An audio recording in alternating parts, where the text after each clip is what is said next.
అందరికీ నమస్కారం. నేను ఇప్పుడు కొన్ని కాయలు కోసినాను ఫ్రెండ్స్, చూపిస్తాను. ఆ చెట్లు కోసి చూపించలేకపోయినాను, ఇక్కడ కోసి బండ మీద పెట్టినాను, చూపిస్తాను. చూడండి ఫ్రెండ్స్, బ్రాబ్డాస్ చెర్రీస్.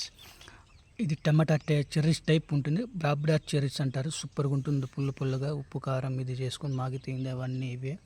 దాని తర్వాత జామకాయ చూడండి ఫ్రెండ్స్, ఇంత బాగా. దాని తర్వాత మేడిపండు ఒకటి మాగింది ప్రస్తుతానికి, అది. నెక్స్ట్ చింతకాయ, 2 రకాలు ఉన్నాయి.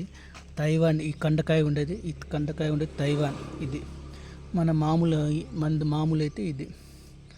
ఇవన్నీ కండకాయలు అన్నమాట. ఈ విధంగా కండకాయలు వస్తాయి. ఇది కండకాయ తైవాన్ది. ఇవి తైవాన్ 2 రకాలు చింతకాయ చూడండి ఫ్రెండ్స్, ఓన్లీ ఆర్గానిక్. చెట్లు అక్కడ ఉన్నాయి చూడండి, అవే చెట్లు. ఈ వీడియో నచ్చినట్లయితే షేర్ అండ్ లైక్ చేయండి ఫ్రెండ్స్. బాయ్.